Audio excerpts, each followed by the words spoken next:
बिस्मिल्लाहिर्रहमानिर्रहीम। मैं हूं मोहम्मद ज़ुबैर अहमद भट्टी और आज हम डॉक्टर अल्लामा मोहम्मद इकबाल रहमतुल्लाह अलैह की नज़्म पैगाम का मुताला करने जा रहे हैं। अल्लामा मोहम्मद इकबाल रहमतुल्लाह अलैह की नज़्म पैगाम का मुताला करने से पहले हम 2 मिनट के लिए अल्लामा इकबाल रहमतुल्लाह अलैह की शख्सियत और आपके कारनामों पर एक नज़र डाल लेते हैं। आप 9 नवंबर 1877 को सियालकोट में जुम्मा के दिन दुनिया में तशरीफ़ ले आते हैं। 1888 में प्राइमरी, 1891 में मिडल और 1893 में मैट्रिक, 1895 में FA और 1897 में आपने BA का इम्तिहान पास किया है। 1899 में आपने MA पास किया और पंजाब भर में एक मुनफरिद और एक मुमताज़ हैसियत हासिल की। 1895 में ही बस में मुशायरा होती है जिसमें आप अपनी गज़ल का ये मतला जब पढ़ते हैं, मोती समझ के शाने करीमी ने चुन लिए, इससे आपकी बहुत शोहरत होती है और आपको बड़ी इज्जत और तौकीर मिलती है, यहाँ तक कि बहुत सारे लोग आपको बतौर शायर पहचानने लग जाते हैं। आप 1899 में ओरिएंटल कॉलेज में बतौर अरेबिक रीडर के मुकर्रर होते हैं। 1903 में गवर्नमेंट कॉलेज ऑफ लाहौर में प्रोफेसर बनते हैं और 1905 में आप लंदन तशरीफ़ ले जाते हैं आला तालीम हासिल करने के लिए। 1908 में आपके डॉक्टरेट का मकाला जो है वो पेश किया जाता है। 1922 में अंग्रेज़ हुकूमत की जानिब से आपको सर का खिताब दिया जाता है। 1930 में आप बड़ा मशहूर तारीख का खुतबा इलाहाबाद वो इरशाद फरमाते हैं और मुसलमानों को बिलखुसूस बर्रे सगीर के मुसलमानों को ख्वाब गफलत से बेदार कर देने और उनमें आज़ादी की रूह फूंक देने के बाद आप भरपूर अदबी ज़िंदगी बसर करने के बाद 21 अप्रैल 1938 को बरोज़ जुमेरात इस जहान फ़ानी से कूच कर जाते हैं और बादशाही मस्जिद के इहाता में वो आज भी ज़ेरे खाक हैं और हर आम खास वहाँ फातिहा की तिलावत करता है। अल्लामा मोहम्मद इकबाल की एक बड़ी मशहूर ज़माना किताब है जिसको बांगी दरा के नाम से याद किया जाता है। बांगी दरा में उनकी एक नज़्म है जिसको लोग बांगी दरा का दिल करार देते हैं और उसका उन्वान है शम्मा और शायर। ये नज़्म उनकी जो बांगी दरा में शम्मा और शायर के उन्वान से है, इसकी 11 बंद हैं और उन 11 बंद में पहले बंद में शायर एक सवाल करता है और पिछले 10 बंद में शम्मा उसको हिकमत से भरपूर जवाब देती है। वो जो शम्मा शायर को जवाब देती है उनमें से एक जो 9वां बंद है वो ये नज़्म पैगाम के उन्वान से हमारे सिलेबस का हिस्सा है। आइए इस सिलेबस के हिस्से को डिस्कस करते हैं। पैगाम के इस जो हिस्सा ये शम्मा और शायर से ये पैगाम के उन्वान से हिस्सा लिया गया है, ये 7 अशार पर मुश्तमिल है जिसमें सिर्फ आज हम 3 डिस्कस करेंगे और बकिया जो 4 हैं वो इंशाल्लाह हम अगले लेक्चर में देखेंगे। इकबाल कहते हैं, आशना अपनी हकीकत से हो ए दहकां जरा, दाना तू खेती भी तू बारा भी तू हासिल भी तू। ए किसान तुम अपनी असल हकीकत से वाकिफ और आशना हो जाओ।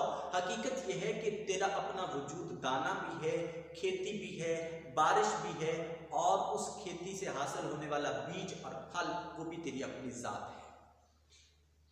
नबाज़ कौम हकीमत उम्मत डॉक्टर अल्लामा मोहम्मद इकबाल रहमतुल्लाह ताला अलैह इस शेर में और इस शेर के पहले मिसरे में वो मुसलमान के लिए किसान का इस्तिआरा इस्तेमाल कर रहे हैं और फिर किसान से मुतअल्लिक़ जितने उमूर हैं उनका तज़किरा करते हैं। किसान की ज़िंदगी का इस्तिआरा लेने का एक मकसद ये भी हो सकता है कि किसान की ज़िंदगी जो है वो मेहनत से इबारत है। किसान किसी भी ज़िंदगी के लम्हे वो रुकता नहीं है, वो उसकी ज़िंदगी में जुहद मुसलसल है, उसकी ज़िंदगी में अमल मुसलसल है। वो मौसम की शिद्दत और हिद्दत से घबराने वाला नहीं है, वो हालात से नबोताज़मा होने की जुर्रत और इस्तेकामत रखता है।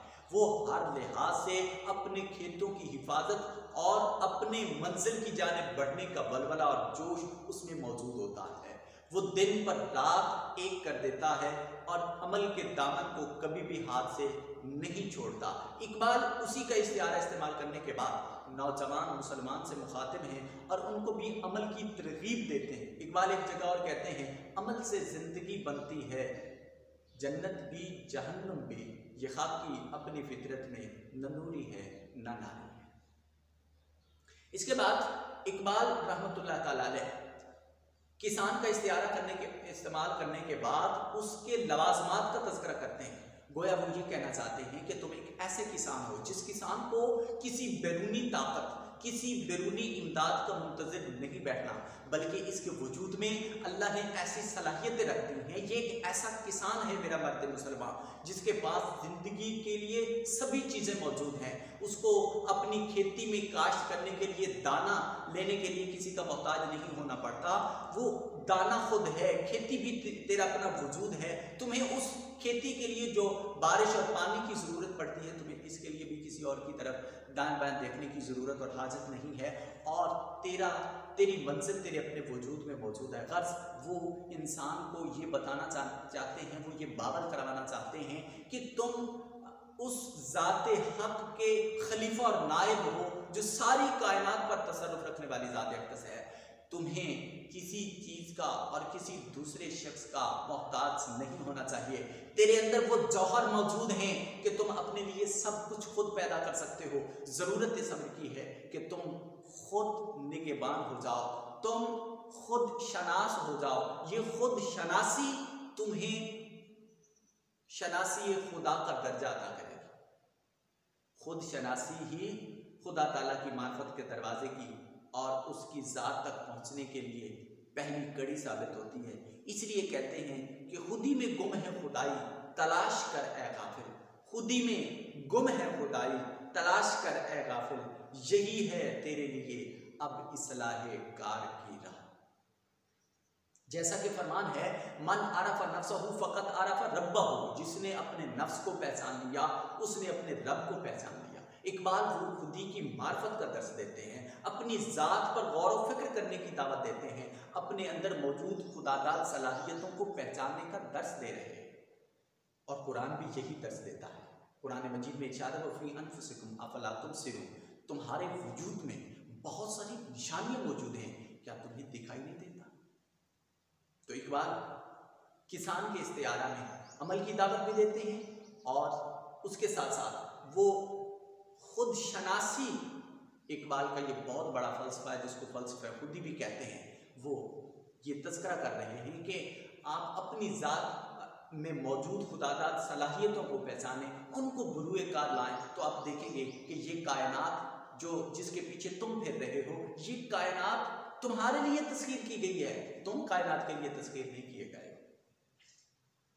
आइए दूसरा शेर पढ़ते हैं। इकबाल कहते हैं, आह किसकी जुस्तजू आवारा रखती है तुझे, आह किसकी जुस्तजू आवारा रखती है तुझे, राह तू राहनूर भी तू, रहबर भी तू, मंजिल भी तू।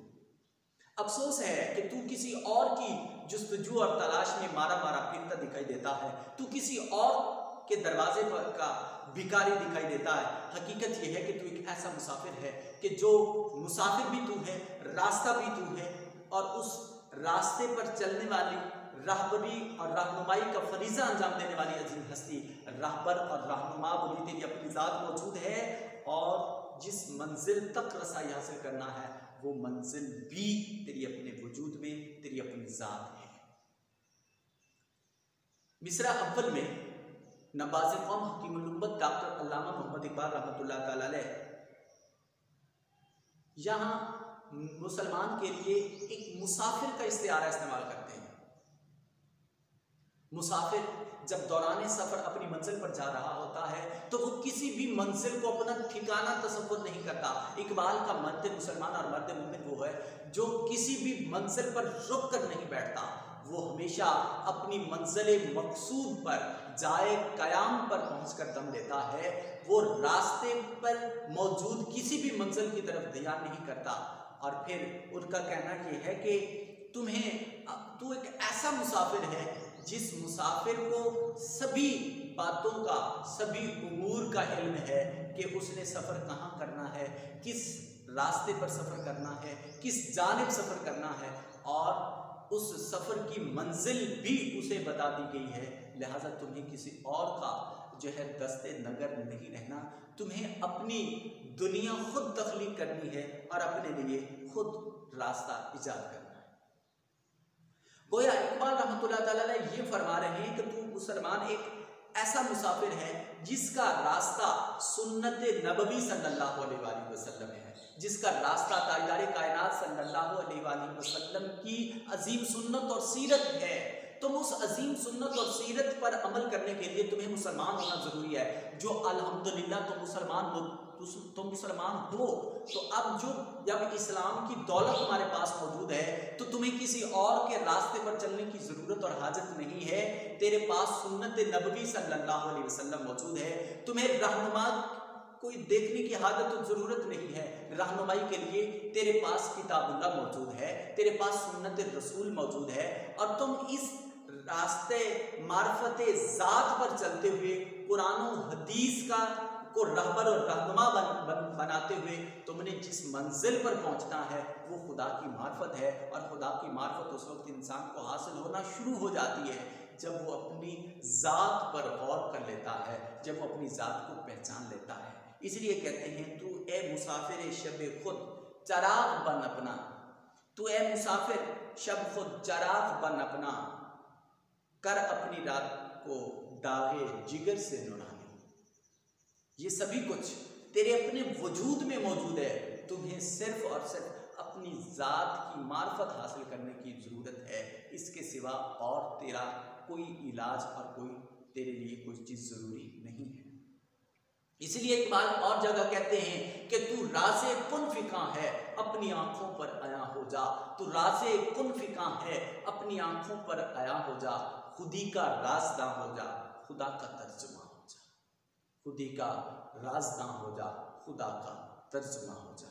आइए बढ़ते हैं तीसरे शेर की जानिब। डॉक्टर अल्लामा मोहम्मद इकबाल का कहना है, कांपता है दिल तेरा अंदेशे तूफान से क्या, ना खुदा तू बाहर तू कश्ती भी तू साहिल भी तू। तुम्हें जो तूफान की खबर सुनकर तेरा दिल दहल क्यों जाता है, जबकि तू एक ऐसा मुसलमान है जिसका नाम सुनकर दरियाओं के धारे बदल जाते हैं, जिसकी हैबत से समंदर और पहाड़ कांपने लगते हैं। ये तो फजा को तस्खीर करने के लिए आया है। तू दूसरों को देखकर लरज़ क्यों जाता है। तेरे वजूद में ऐसी सलाहियत मौजूद है कि तुम डरने और खौफ करने के लिए नहीं पैदा हुए, बल्कि तेरे वजूद में अल्लाह ने वो सलाहियत बख्शी है कि तुम इस सारी कायनात को अपने तसर्रुफ में कर सकते हो, अपनी तस्खीर में कर सकते हो, अपने दस्त में कंट्रोल कर सकते हो।